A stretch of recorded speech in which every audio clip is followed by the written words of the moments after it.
Well, thank you very much, Sakurai-san, for that very nice welcome. It really is a great pleasure and honor to be here today presiding at the Japan Society.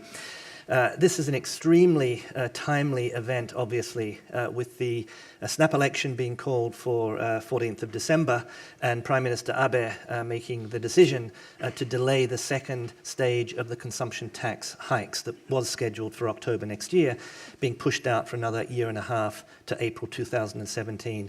So Abenomics and Japan are back in the spotlight. And what a better person to discuss these issues than Dr. Adam Posen.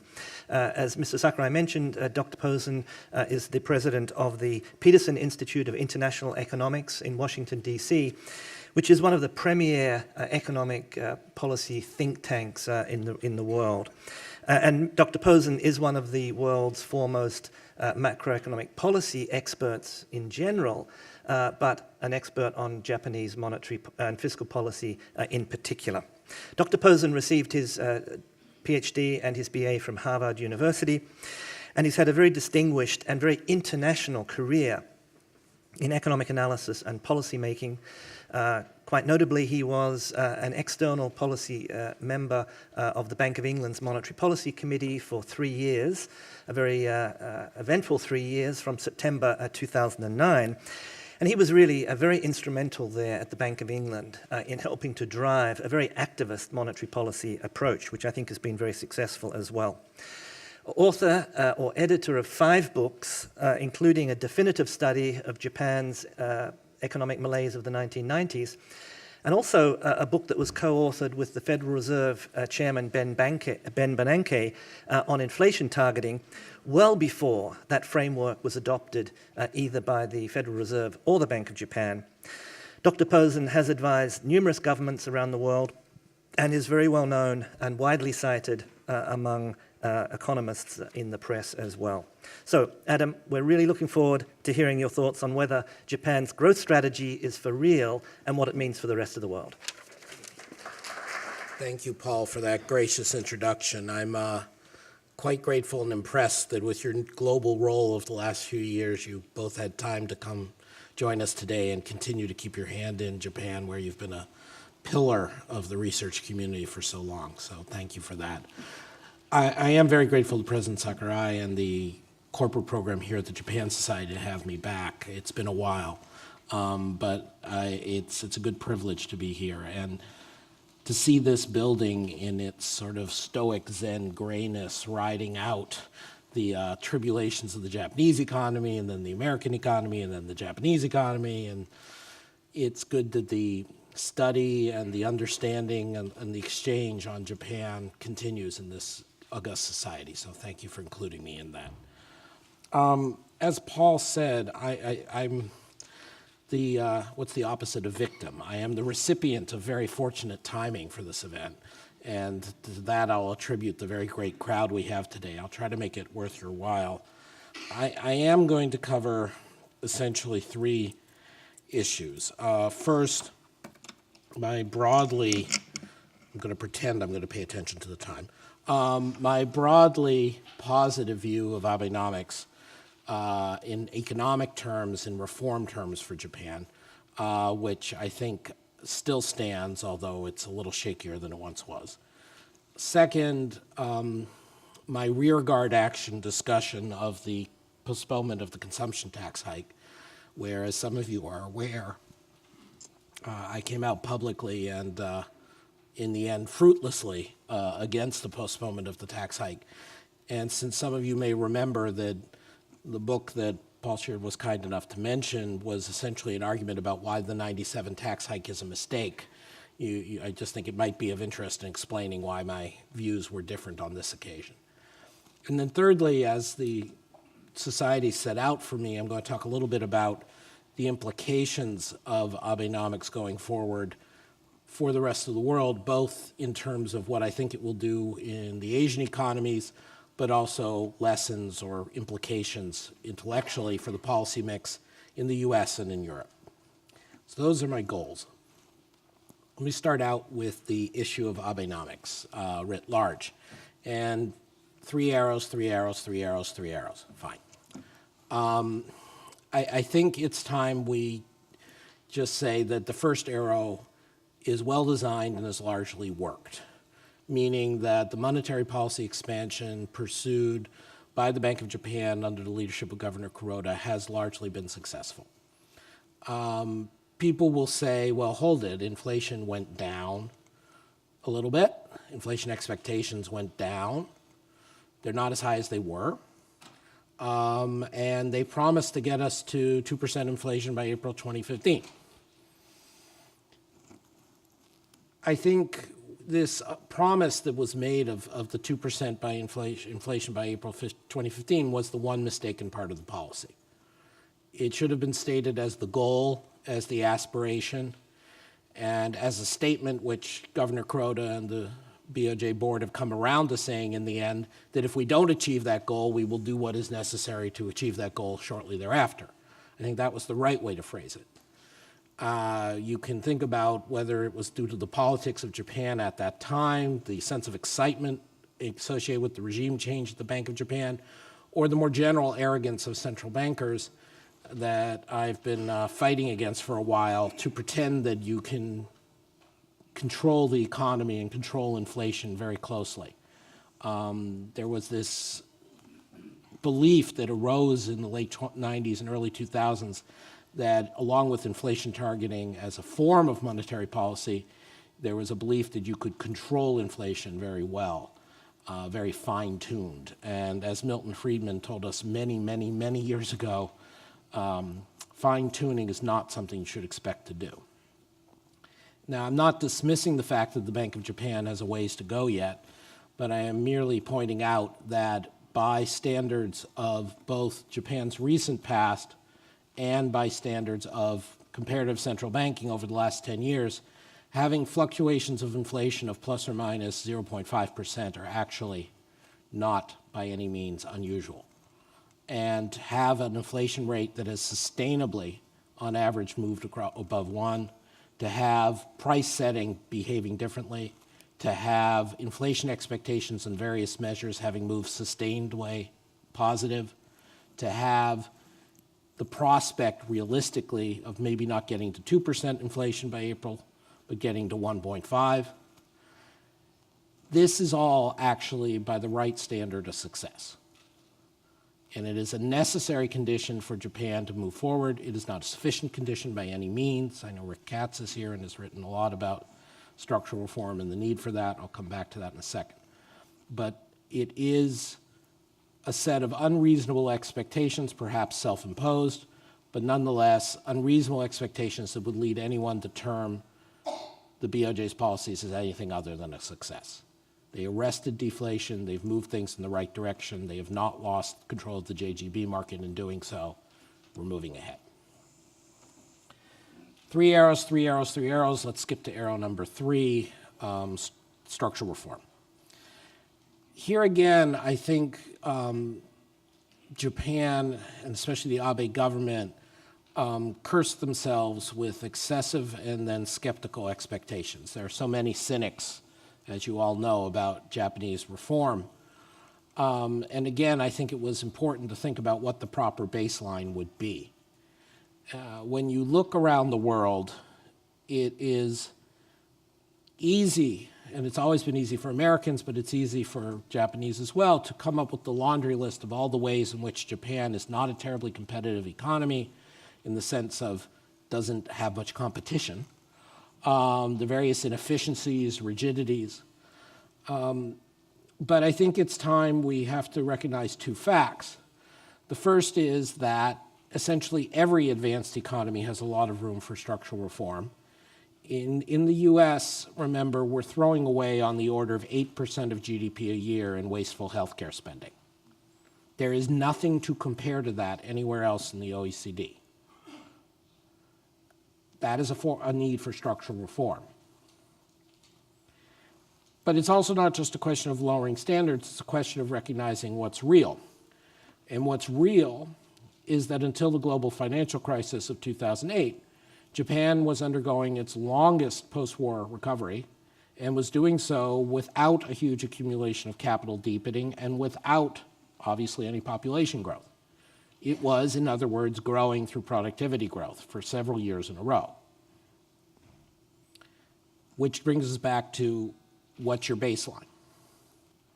And so when I look at Japan and the structural reform arrow of Abe and his cabinet, I actually come out much more positive than many other Americans and many other observers, basically because I always thought there were too many priorities.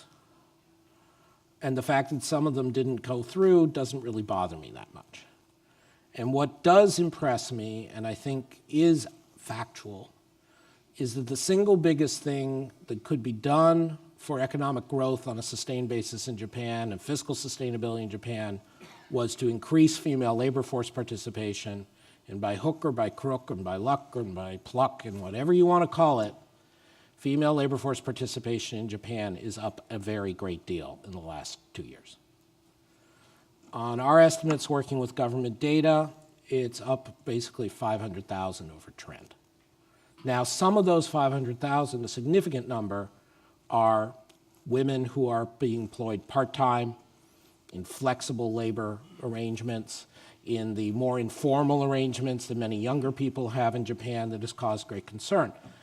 But again, I would urge you, I'm not here to sell for the Abe government, as will become apparent in a few minutes. But I would urge you to understand the magnitude of this achievement. First, we know from the Nordic experience as well as elsewhere, a key way to get females into the workforce on a sustained basis is to have flexible arrangements, is to have part-time arrangements. And if anything, second, the structural reform, the depth and size of the structural reform of bringing women in greater numbers into workforce in Japan is showing up by having a deflationary effect.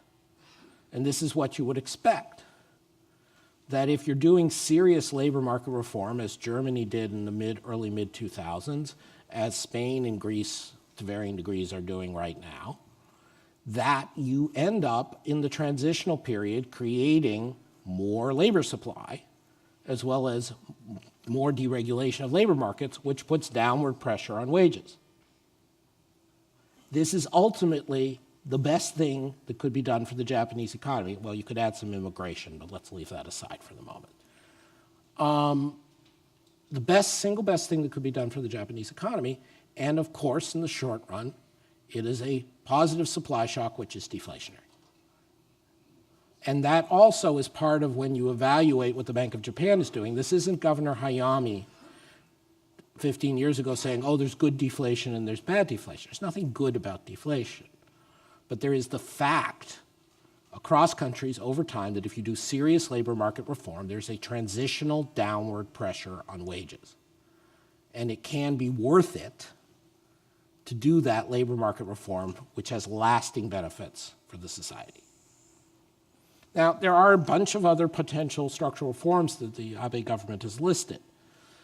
Many of them would be very good ideas.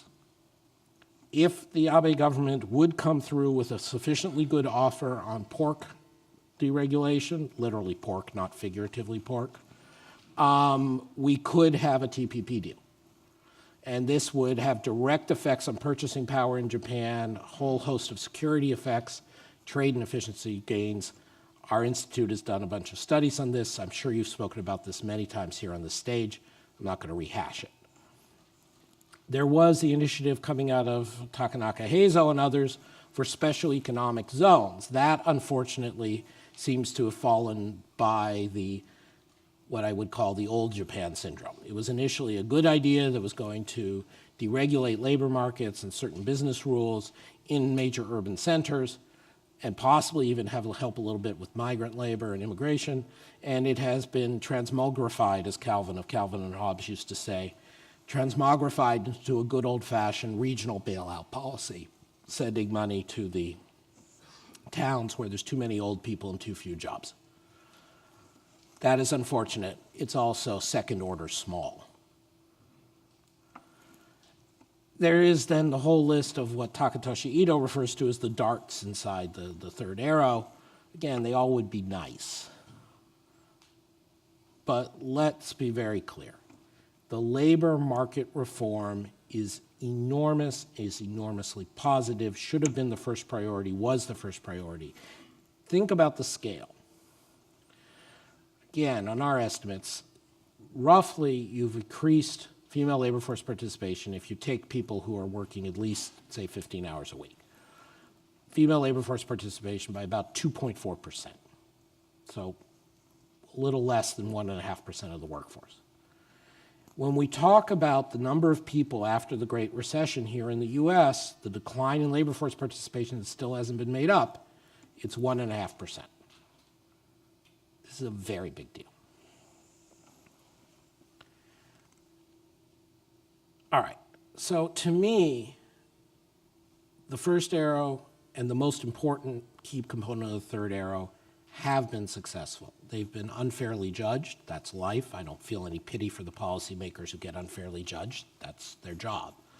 But for those of us trying to assess the economic prospects for Japan and the impact of the policies, I think it's only reasonable to say that too much skepticism has been felt, given the underlying productivity of the Japanese economy, given the importance of female labor force participation, given the transitory factors that are affecting the headline inflation rate in Japan when we see real changes in the underlying monetary regime. So is everything great? Well, no, there's still this little matter of the second arrow of fiscal policy. So let me turn to that now. You hear the terms, at least among geeks like us who come to lunch to talk about Japanese fiscal policy, you hear the term fiscal sustainability quite often. And it's not quite like pornography that you know it when you see it, even though you can't define it, but it's sort of close. I mean, one definition of fiscal sustainability is as long as your bond market doesn't crash, it's fiscally sustainable. Because forward-looking agents, market people in this room could sell off JGBs if they want. Another slightly more nuanced view would be fiscal sustainability is about foreign debt. And Japan can run about another 12 years of current account deficits at reasonable rates before they run out of net foreign assets. And at that point, they're going to have to pay off foreign creditors rather than domestic creditors. Domestic creditors, just a transfer, who cares? Foreign creditors can get you into trouble. So Japanese fiscal policy is sustainable out a decade or more.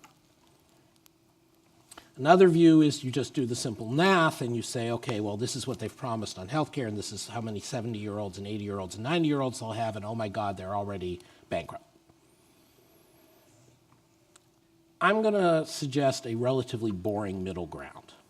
It's the kind of exercise that Mitsuhiro Fukao has done at JCER, that the OECD does. It's you try to figure out, can you stabilize the debt level at what would be a reasonable interest rate? And this is algebraically something which you can figure out. Now in Japan, of course, you have to make some stronger assumptions than you would in other places because the debt level is so high and because the interest rates are so unusually low. But without getting too much into details, there's a case to be made that you can get Japan onto a sustainable debt path if you've got a growth rate something in excess of 1.25% on average, if you've got an inflation rate that's well in excess of 1% on average, preferably 2%,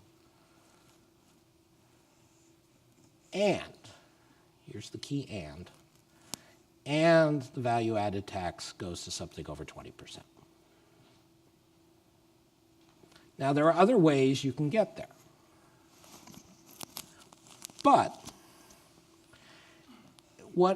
those of us who look at the Japanese economy, well, everyone in this room does, so I shouldn't speak for those of us. My view, which is not entirely idiosyncratic, is that, yes, part of the reason the JGB market is the widowmaker and no one's ever made money betting against JGBs is because of the Bank of Japan's interventions. But another part of it is that the taxation share of the economy in Japan is exceedingly low by advanced country standards. And so there is room to raise taxes significantly in Japan as a share of GDP without becoming like Denmark or France, where the marginal tax rates have to be so high as to be distortionary. Again, for a New York audience, I realize this is not your norm, but in Western Europe, in various other advanced economies or even middle-income economies, value-added tax, consumption tax rates of 20-25% are actually quite common. And they are sustainable. Now again, I don't want to say you get to these numbers and everything works out perfectly, but you get to these numbers and you start getting to projections where the amount that the Japanese government would have to cut to not have to renege on huge amounts of payments is pretty small, and the stability of the debt under a not huge but reasonable range of scenarios of interest rates is there. Again, this makes me much more optimistic than many people because I'm saying there is a foreseeable path. I'm not saying it's for sure. So that brings us back to the consumption tax decision that obviously is very much on people's minds, whether as an excuse or a cause for the upcoming SNAP election. And I had come out publicly, as I mentioned, and said, I think that they should continue with the tax increase. And this put me on the opposite side from many people I admire and who usually I largely share the worldview of, people like Hamada Koichi or Paul Krugman. And so why is that? To me, let me say straight out of the box two things that are not the reason why I'm in favor of a consumption tax hike. I am not in favor of an imminent consumption tax hike because I believe there will be an immediate crisis of confidence and crash in the JGB market, or a crash in the yen, or anything like Greece or Argentina. I agree with Krugman, Hamada, and others. Given the ability of Japan to print its own currency, given the share of debt that's domestically held, I don't see that as a problem. Nor is it that I believe that raising the consumption tax would be costless in the short term, unpainful. The second quarter number came in roughly, a little bit bigger, but roughly as negative as I expected. The third quarter number came in more negative than I expected, but not by a huge amount. And realistically, that number is going to be revised up because we know that all the predictors for CapEx, for business investment, were actually doing much better than what they had in that number. I mean, it's not going to be revised up to plus 4%, but it'll be revised up. And even if it wasn't, again, that's not the point. The point isn't, maybe for Mr. Abe as an elected official, it's the point. But from a good of Japan economic long-term sense, the fact that you suffer a couple quarters of contraction when you raise tax hikes is not the point. So again, I'm not in favor of having had the tax hike go through because of the credibility fairies or because of the fact that it would be self-financing and there would be no cost in the short term. So I haven't recanted my basic economics from '97, and I think Japan continues to demonstrate the relevance of that basic economics. What I argue instead is that Japan, like parts of Southern Europe, like many other countries in history, does have to undertake a fiscal consolidation of sorts. It's not because they're going to become Greece or Argentina, but as I argued in the Financial Times shortly after Abe's election in February of 2013, there are costs even for large economies with their own currencies when you have exceedingly high fiscal balances. There's displacement of investment, particularly of public investment. There's distortions in savings behavior. There's vulnerabilities that if you want to have money for picking up after a nuclear disaster, you may not be as easy to get it. There's financial repression because you have to cram down as many JGBs as possible into the financial system and into savers. Again, it's not Greece or Argentina, but it's not good. And over time, the longer you put it off, the harder it gets. Or rather, you have less time in which to make the necessary adjustment. So to me, this is not 1997. You have more than twice as much net public debt, so the costs and the risks are bigger. You've had an economy that's largely been growing, except for the worst of the financial crisis, for the last decade. You have a sound banking system in Japan that you did not have in 1997, 98, 2000, 2001, relatively speaking, pretty sound. You have a monetary policy that's as accommodationist as it's ever going to be. And you have a prime minister with as large a mandate and as long a time frame as any prime minister we can think of. So if Prime Minister Abe was doing the best possible for Japan from an economic perspective, in my view, he would have gotten on with a succession of tax hikes in the value-added tax over several years. Now, again, we can argue, did you absolutely have to raise it 3% in 1 year, and should it be 2%? And I mean, there are ways of adjusting. There are also things you can do in terms of temporary policies to offset the contractionary effects of a tax. But I think the bottom line is people are focusing too much in the classical sense that we critique politicians on the short term. And when it's 1997 and the world is falling apart inside Japan, and 98 and the world is falling apart around Japan, and the banking system is in deep danger, and the Bank of Japan is causing greater danger, and again, to be clear, this is 97 I'm talking about, and the debt to GDP ratio on net is still well below 100% of GDP, it was perfectly reasonable, as I argued at the time, to say it's not worth it. Stabilize the economy, fix the banking system, get the monetary policy in order, the fiscal policy, you can wait. 17 years later, when everything else is better, but the total debt level is worse, it can wait, but it's not a good idea to wait.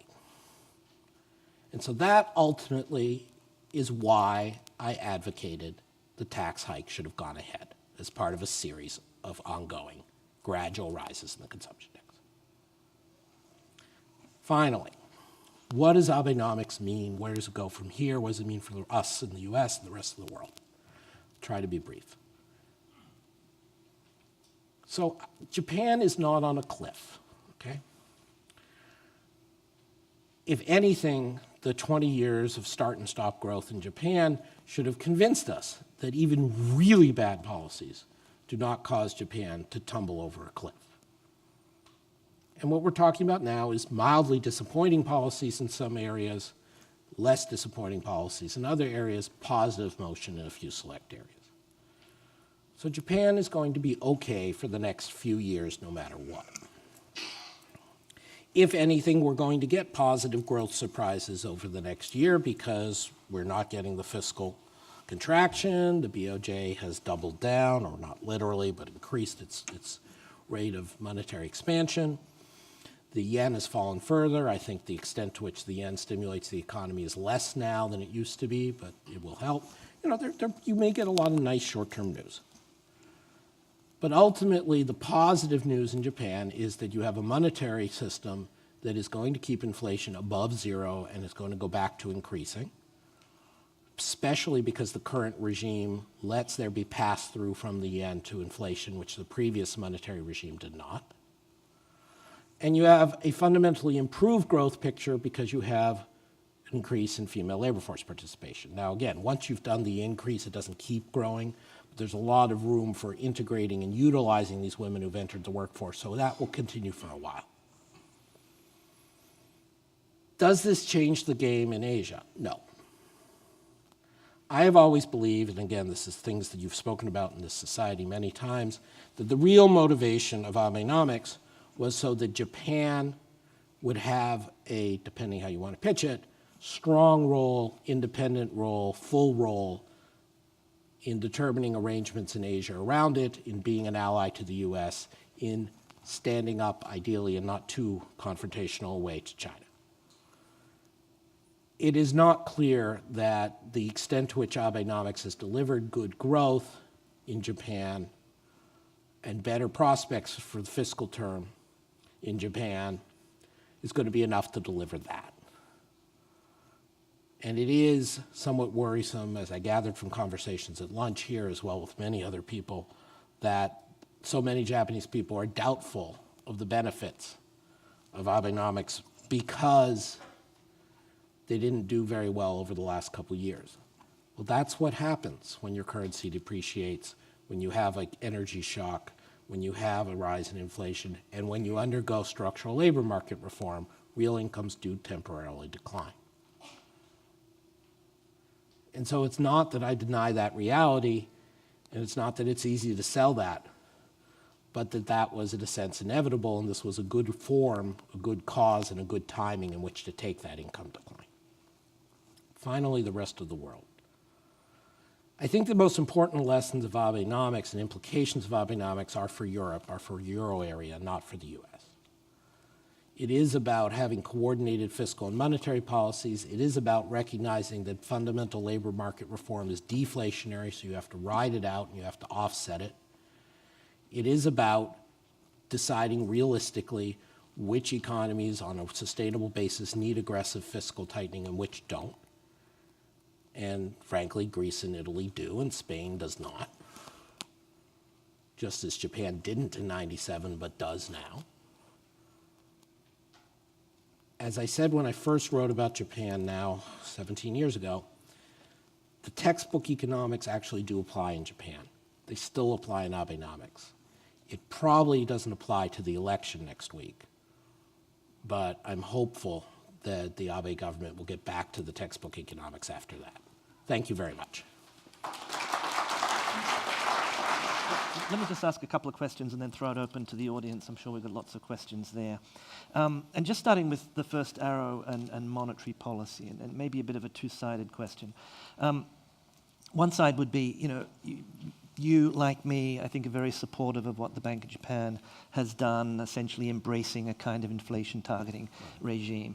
But is there anything, you sat on the Bank of England Policy Committee for 3 years. If you'd been sitting on the Bank of Japan Monetary Policy Committee, would there be anything that you would have done different? So that's really the first question. If I could just add to that, we've got the election coming up and fighting over Abenomics, and there is still this debate out there that maybe the battle is not won yet, and maybe is not winnable in terms of ending deflation because of a sort of policy trap that maybe Japan's got itself into. For example, inflation goes up, but wages don't go up, real wages go down, the yen weakens, that puts a problem into it. So I think the opposition probably in this election will be trying to argue, look, you tried the first arrow, it's actually causing a lot of pain. So if you could sort of address that issue as well. Thank you. In terms of if I had been a member of the policy board of the Bank of Japan instead of the MPC at the Bank of England, had I been in that position prior to 2012, I probably would have driven myself insane. If people thought I was screaming a lot and voting alone in the UK, I would have been completely iconoclastic in Japan. But in the current regime, as I've argued elsewhere, I think they've basically got it right. And what do I mean by getting it right? Not only the commitment to getting inflation above zero meaningfully, which you've pointed out, which I do think is the core. I think there are three other aspects they got right. First, they said, we're not going to play games about showing we're opposed to the government. We're going to do the right thing. We're going to hope the government does the right thing. Now, it turns out, right now, that maybe moving in November to increase, rather than December to increase the path of monetary expansion may not have been the best move in that context. But more broadly, the BOJ has said we're not going to be deterred from doing the right policy because we appear to be happy with the government. And I think that was right. I think the second thing is they're buying the right things. They're buying duration. They're buying longer-term government bonds, which I know you've written about. The whole idea of quantitative easing is if you're going to do something, you want to buy something that's not cash. And however, as I've argued elsewhere, you want to buy what's impaired in your financial system. And right now, the Japanese financial system may be underdeveloped in certain ways still, but it doesn't have impairment. So it's not like in the US where it was obvious and fortuitous for the Fed to buy Fannie and Freddie, buy agencies, or in Europe right now where it makes sense for the ECB to be buying asset-backed securities. You don't have that problem in Japan, so it makes sense to buy JGBs.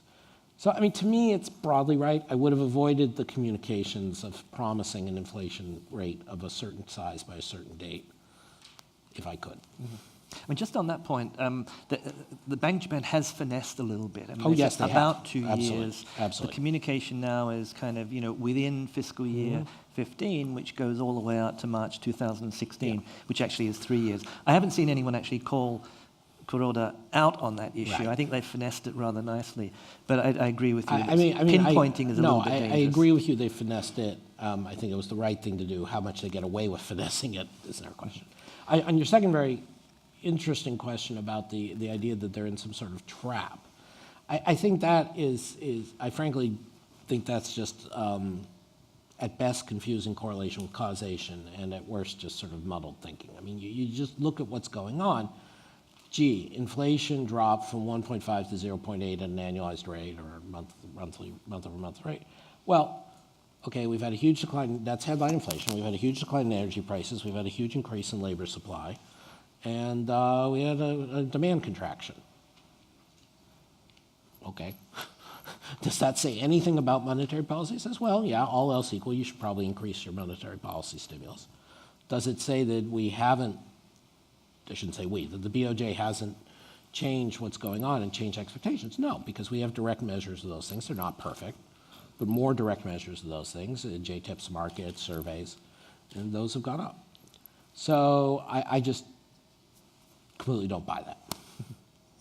So on the consumption tax hike, I wonder there, are you thumping the table on this, or is this rather just making a gentle point? Because what Prime Minister Abe has done essentially is act within the framework of the August 2012 legislation, which required the government to make a judgment about, were the policies already in place, which would have put the economy on a good trajectory, ostensibly 3% nominal GDP growth. Well, we're not getting that. But to basically make it conditional on those policies being in place. So one could argue that actually, he was actually acting in some sense in the letter and the spirit of the law. But more to the point, what he's done is kick it out 18 months to April 2017 and then pre-commit. Of course, we'll have to pass legislation, but basically saying next time round, we're not going to make this conditional. We're going to lock ourselves in.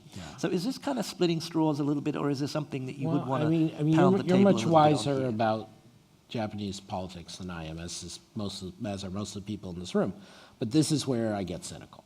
Okay, I have always been cynical in Japan having to do with fiscal politics, but in most countries. And so, as you point out, he's acting within the spirit of the law, but who cares? We assume that elected prime ministers in democracies respect the laws that have been passed.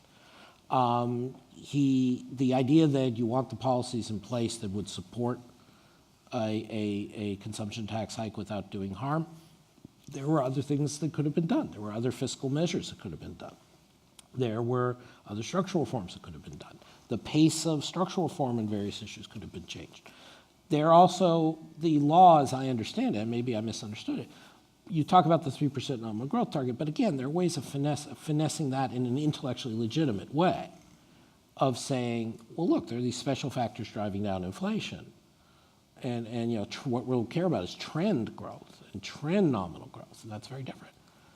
But most of all, I just don't buy the idea that it's credible, particularly that 18 months from now he'll do it. And you can make sophisticated arguments about it'll be midpoint in his second term and he has to do it and the language and law. I understand. I mean, a bird in the hand is worth two in the bush. Yeah, it's just not an entirely credible thing. So just to end on that, you set up this nice image of thumping the table versus the gentle nudge. I'd say I'm about 60% towards thumping the table. I'm not thumping the table the way I was in 98, 99, where I was scared that Japan could go off a cliff, primarily because you had the combination of bad monetary policy, weak banking system, and then the Asian financial crisis. So I'm not thumping the table in that way. But I am viewing it as this is a serious policy mistake. It would have been better not to do this. We should not get into the public debate the idea that this was a good idea. You can say it was an acceptable compromise, we can come back from it, we can improve, fine. But I don't want it to go out there and say, oh, this was costless, this was the right thing to do. I don't think it was. So 3 questions, 3 arrows. Moving to the third arrow, and again, I sort of agree with you. I think that the third arrow has got a bit of a bad rap, particularly maybe particularly outside Japan, where a lot of people dismiss it as there's nothing there. But if you actually look at it, pretty thick reports and lots and lots of things in there. So you were sort of making the point that actually they don't have to do everything, there's enough in there. But is there anything that's not in there? Is there anything on your sort of, this is what your wish list would have on it that you don't see in the third arrow package? No, I mean, again, you're very kind to ask my wish list, and I don't think it's that dissimilar from anybody else's. I think agricultural reform, which would unlock and combine with Trans-Pacific Partnership trade liberalization, could be very large. It would directly benefit the real spending power of average Japanese households, would, again, in transition, possibly be deflationary because you're driving down food prices. But in the broad is a huge efficiency gain, is a huge political victory. So I would be hoping for that. There are other things in terms of corporate governance that we can think about, some of which were bundled into the original version of the special economic zones that has since been completely subverted. I would have liked that.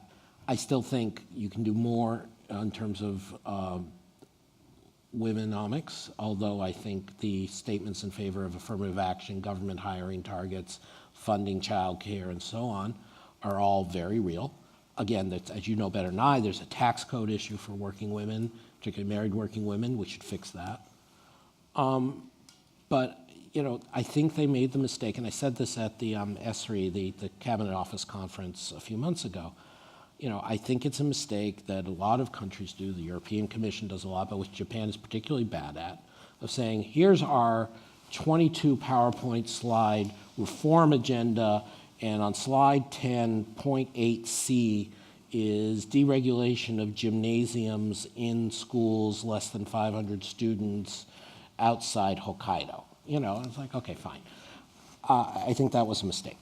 I think it reminds me of the third plenum document from China where reducing the homework burden on children was found a way into that document. Great. I'm going to open up to the questions now. If you could state your name and your affiliation, please. The gentleman over here. There's a microphone coming to you. Mic's coming. Gene Epstein, I'm a economics columnist from Barron's. Could you comment on the 20-year demographic doom scenario?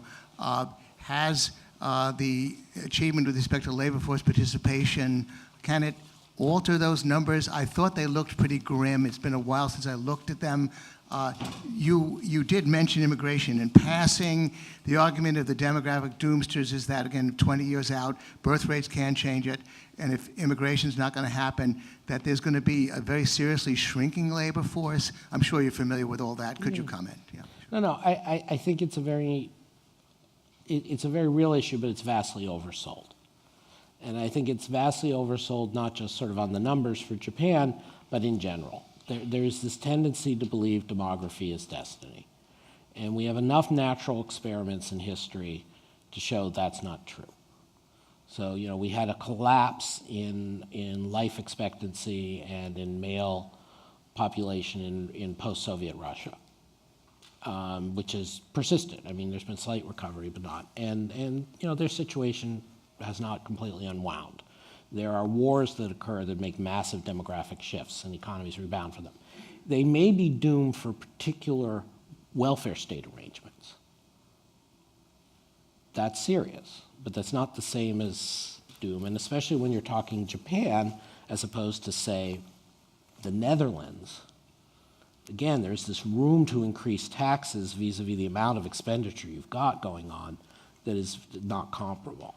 The other thing about thinking about demographics in Japan, I mean, you framed it very well. I think if you sustain the current increase in female labor force participation, and you're not going to sustain that trend. I initially, when I was speaking about this a few months ago, used to talk about continuing that trend, and then I did the numbers again and realized that was completely unrealistic. I was mistaken to say that.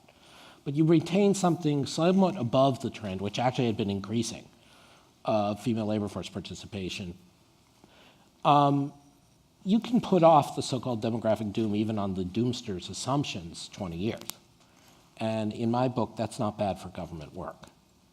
I mean, seriously, you do something that has a 20-year horizon that you know is money in the bank for 20 years, I can count on one hand the number of successful policies across countries over time, including the US, that have done that. And in 20 years, God willing, the next generation of Japanese will be more willing to vote for integration with the rest of the world and immigration, and then you can worry about that. The only thing I would say on demographics more directly is just that some of the government's more hopeful projections include a return to a birth rate of something like 1.6, which sounds awfully low and is by international standards, but it means a jump from 1.3 to 1.6. Again, I'm not a demographer, but my understanding of the literature is that's almost never happened within any finite length of time, both directionally and in size. So I take what you're saying, and I would just emphasize that changing fertility is not likely to be the answer. I mean, the French have done something that's had some effect. You can try, but it's got to be labor force participation, old age, running out retirement, or migration. It's not going to be the other. I think there's a middle point Right. and a low fertility rate assumption. I Right. think the middle one is 1.41. I think the higher one is 1.6. Sorry, then I misrepresented. No, you're right to correct me, because then 1.41 you could imagine with very aggressive French-style policies and a little luck, you can imagine that. So But that's still, sure. that is associated with a shrinking population. Yeah. and workforce. I guess mean, the other shrinking margin- population is bad if your goal is to stand up in Asia and you care about national GDP. Shrinking population is not necessarily bad for GDP per capita. Yeah. And I think that one margin of adjustment that doesn't get talked about much is pushing out the retirement age, given that Japanese are living longer and living healthier lives and probably would like to be engaged. But let me take another question from the audience. Okay, this gentleman down here. Got your hand up first, I think.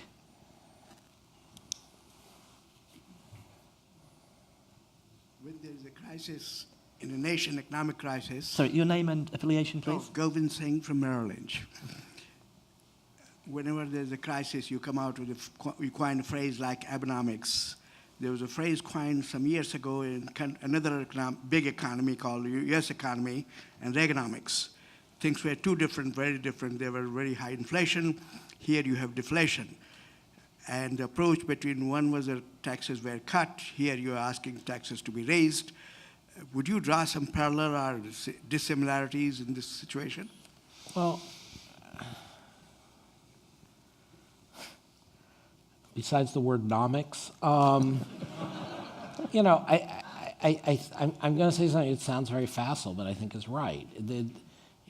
However visionary an economic policymaker, be it Reagan or be it Abe, and Reagan was probably more visionary than Abe, it has to be a response to the historical context you find yourself in. Reagan comes in and appears at the height, or nearly the height, of the great inflation in the U.S. and globally. And so, of course, that had to be part of his response, although you could argue it was Paul Volcker and a few other people, not so much Mr. Reagan. And Abe's coming in when it's not just there's been years of deflation in Japan, but that the rest of the world, the advanced world, is starting to worry about deflation, or at least very low inflation. So I think the similarities one would have to draw, and where I think Reaganomics holds lessons for Abenomics, is given something we just said. Ronald Reagan was a big picture guy. And he basically, went around with three basic tenets. One was foreign policy. If we confront the Soviet Unions, they're more likely to fall apart than if we don't confront them. One was tax policy. Lower is better. And one was shrink the government. And in Abe's case, you could have imagined him coming forward and saying, foreign policy, we have to do the economics to make sure that we can be a good ally, a strong ally to the US and others in the region, for obvious reasons. Two, we need to do something about deflation and demographic decline, which is the parts that I cite as doing well. That's 1 out of 3. And 3, we have to be opportunistic and figure out the right way to get our books balanced. Now, that would not have prevented him from making what I'm arguing is a mistake right now. But I think that that's the kind of parallel you would want to draw. The economic situations are so different to me. A lot of questions up here. So let me take on this side of the room then. Thank you. Sheldon Kasowitz, Indus Capital Partners. arithmetically or algebraically, as you say, there are three components to fiscal consolidation. It would be nominal growth, it would be revenue, either through growth or rates or base, and the third would be spending. Oh, and interest rates. Yeah, Koizumi and rates, right, four. Koizumi and Takanaka did address spending, and Takanaka went to the MOF and other ministries and said, you're spending roughly 83 trillion yen. I know I can't cut your spending, but you're frozen at 83 trillion.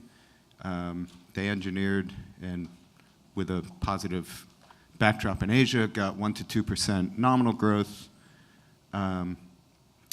Lo and behold, debt to GDP started to plateau. Today, roughly 7 years later, spending is 110 trillion or something, growing 4 or 5% a year. There's absolutely no discussion that I could tell, even with all due respect. You're Right. Other than a few minutes ago, most of your comments are on growth and Yep.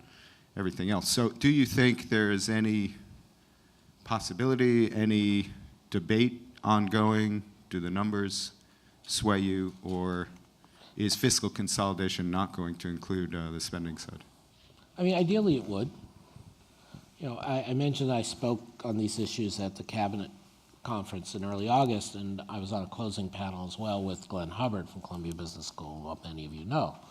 And Glenn, of course, being Glenn, possibly because he's right, I don't think so, but possibly, said a much harsher version of what you said, which is, we know that spending cuts are the only sustainable way to do fiscal consolidation. They are the only way that could be possibly expansionary and have a good benefit, and you're crazy to leave that out, and Abe's crazy to leave that out, and we shouldn't be talking about raising taxes, we should be talking about cutting spending. I view the empirical literature on that as much more mixed. It's not entirely clear that raising taxes and cutting spending have very different marginal effects, or rather, you have to go to a much more granular level of analysis. What spending are you cutting? Which taxes are you raising? And so I think one could come up with a program that would be quite viable and reasonable, that would cut certain kinds of social welfare spending in Japan, because I mean, that's what we're talking about. And that is, as I said earlier, that's where the demographics matter, is in terms of your welfare states. You have to change the rules of indexation or the inclusiveness of your welfare state. You know, and the argument perhaps of Glenn's and others that I would find most credible, or at least most persuasive to me, is that value-added tax consumption tax can be regressive, depending how you structure it, and punishes at a minimum all ages equally.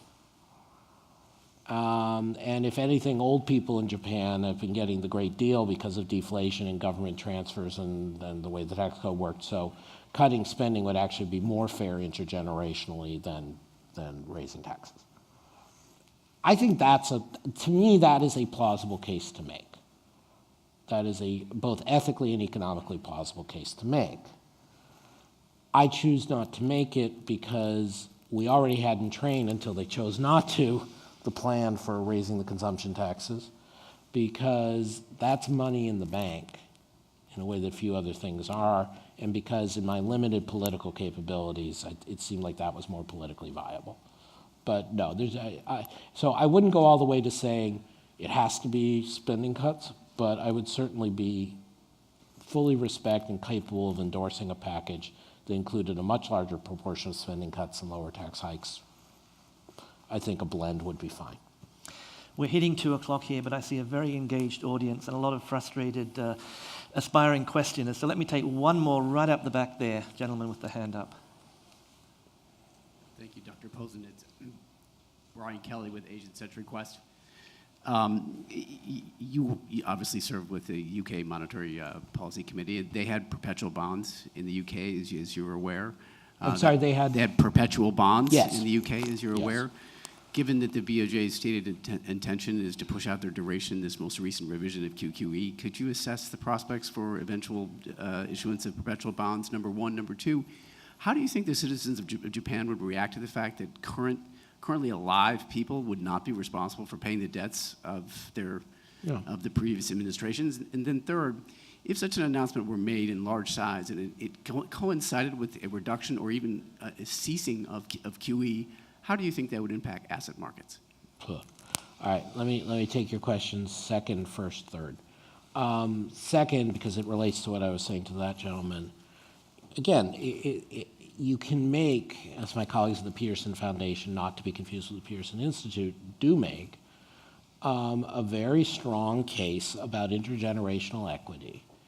And it's more extreme in Japan than in the US, but you can make a case that the post-war generation just really did get the best of both worlds. They got the benefit of the savings of their parents, and they got the benefits of the benefits that their children won't get. And so you can argue that that's what you got to deal with. I remain struck by places, including Japan, that never seems to be a winning electoral platform. No matter how many times you say it, no matter how many times you say there's, in Japan, if anything, you would have hoped to get that platform through in Koizumi's time before the relative share of the aged and the electorate kept going up, up, up, up. And so to me, you just take that as a reality and you deal with it. I think it may be other people who are more idealistic or more ambitious than me who think you can take that on. I actually think realistically, let's get the consumption tax up to 10, 12, 15% with some protections for the poor people. And then you can start talking about spending cuts on the other side. I mean, in terms of perpetual bonds, I must admit, and this probably reflects my lack of knowledge of markets, I tend to view securities design as, tawdry would be too strong, but as kind of a distraction for central banks and fiscal authorities. I mean, there has to be a debt management office in the UK and the equivalent in the US Treasury and the equivalent in the MOF in Japan, and I want some smart people there working on it, but I tend to be very skeptical that the exact composition and design of securities makes that much difference. I agree, though, with your what I take to be your fundamental thrust, at least I'll take it this way and put it, buying duration is different than buying cash. They want to make a credible commitment they're going to buy duration for a long time.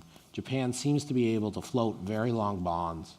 In such a thing, the logic of issuing at least some perpetual bonds, especially if you can accept financial repression, where you're going to be forcing through regulatory means insurance companies and pension funds to hold this stuff anyway, which is what we do in the UK, then yeah, it probably helps. So again, in a list of things, I think it's a perfectly reasonable thing to do, and there may be some bigger effects than I expect, but I don't put that at the top of the package. And so therefore, answering about asset market effects, I'm not really going to do, because they could be very large, but they would be very large for reasons I don't know about. From a top-down macro point of view, the big shift is going from 2 years to 10 plus years. And by the time you put in a discount rate, that matters less. Do we have time for one more, or not? Well, if you're up for it, I have to go to the Sakurai's up airport for it. next, but Okay, well, very quick one down here. I'm just doing that because I'm very grateful to all of you who sat here and paid attention and engaged, so thank you very much. And you're the person who's going to miss the plane. Yeah. Thank you. Nisa Abwa of Pace University. Yes. Given the observation that the Japanese real exchange rate is quite overvalued by world standards, very similar to euro, what are your choices other than deflation or a depreciation of the nominal exchange rate for the relative price of non-tradable goods to equilibrate? I find the premise of that question upside down in two aspects. One is the real exchange rate of Japan may be slightly overvalued, but Peterson Institute, we do run these fundamental equilibrium exchange rates based on work by Bill Klein and John Williamson. John Williamson's latest suggests that the yen on a trade-weighted basis is roughly about right or slightly undervalued. Other methods I've seen suggest it's slightly undervalued. And when you compare it to 80 to the dollar and deflation, it's clearly much less overvalued than it was. So, Second, though, more importantly, I think, again, it goes to your own currency and the size of your economy. If you're Greece or even Spain and you're in a fixed exchange rate regime and your creditors want to be paid, you have international creditors and they want to be paid in the hard currency, and you have a relatively large current account deficit, you're vulnerable to sudden stops, and therefore the competitiveness in the way you're defining it matters a great deal. In Japan, there is nobody holding that debt. I mean, there's what, 8% roughly of outstanding JGBs are in foreign hands. Most of that's in central bank hands. And the current account deficit's okay. So finally, Japan's running current account deficits basically as Charles Horioka predicted on demographic basis 25 years ago. But we're running a current account deficit